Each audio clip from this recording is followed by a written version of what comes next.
Hello guys and gals, Colin Stuckert here, founder, CEO Wild Foods Co. in the Wild Studio.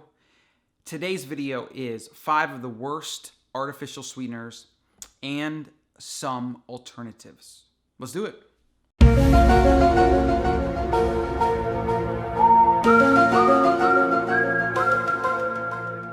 So number 1, aspartame. You probably heard about it, you probably heard of the health scares, whatever, and they are completely legitimate. You don't want to eat aspartame.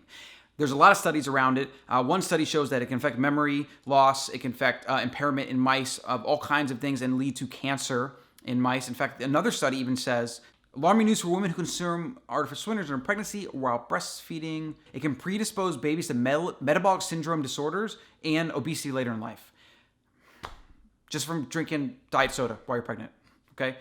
Stay away from aspartame, guys. There's a lot of other options out there, and generally foods that contain aspartame, you shouldn't be eating anyways. You should be eating or drinking them because they are not good for you. All right, the next one is Sucralose, or better known as Splenda, the copyrighted name. Derived from sugar, chlorinated sucrose derivative. They use chlorine to make sucrose, actually. 600 times sweeter than sugar. So talk about what that is doing to your brain, to your hypothalamus that interprets sweetness. So Splenda can contribute to an addiction to sweet foods and craving sweet foods, which is one of the biggest concerns with any artificial sweetener. Is it just screws up your brain and it makes you crave these things, and it reduces even the palate interpretation of non-sweet foods, so that your palate is constantly craving sweet foods. So that's a very, very big reason why really most sweeteners, even like natural sugar alcohols and things.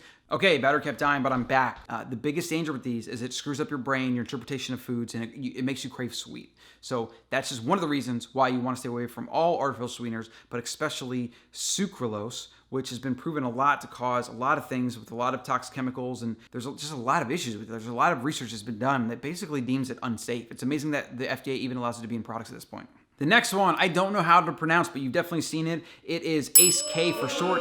It's acesulfame K. That can't be right. It's also Sweet and Safe, Sweet and One. It's comprised of a potassium salt that contains methylene chloride. It's usually found in sugar-free chewing gum, things like that, alcoholic beverages, candies, and even yogurts. Studies indicate that it has undergone the least amount of scientific scrutiny, so we don't really understand how it affects you. It has been shown to cause nausea, mood problems, maybe even be linked to some types of cancer. Wow. Kidney function, liver function, might even be linked to autism. And somehow this stuff, the government and the big food and all this lobbying crap, right, has just, I can't even comprehend. Like, it goes in food that goes on a shelf, and food that is fed to kids. Like, what the? Common side effects. Human body cannot break it down and is believed to negatively affect the metabolism. So stay away from that. Number 4, saccharine, sweet and low. In the 1970s, it was believed that saccharine might cause bladder cancer, and so it got a warning label. Sadly, it's the primary sweetener in children's medications, including chewable aspirin, cough syrup. Some studies indicate that there might be serious health conditions connected to saccharine. Again, one of those things, like, if you don't know, would you rather find out in 30, 40 years when you have the damage, or would you rather just choose a better option? That's kind of what it comes down to with this type of stuff. Common side effects believed, photosensitivity, nausea, digestive upset, that's a given, and some types of cancer. So again, guys, stay away from saccharine.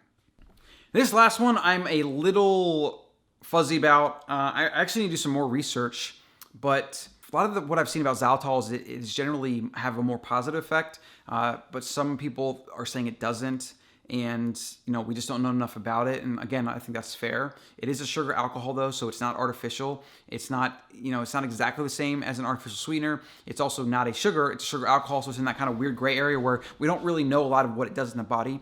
I would say that xylitol is something that you could try it yourself, and in small doses, of course. And if your body responds well to it, then it's not a big deal. Personally, I like erythritol better, and I've been using that a little bit more. And I also like the monk fruit that has erythritol combo, which I think is one of the monk fruit brand products. That seems to be pretty good. Monk fruit seems to be one of the safest sweeteners at this point, actually, based on all the research that is coming out, and monk fruit being new to the market.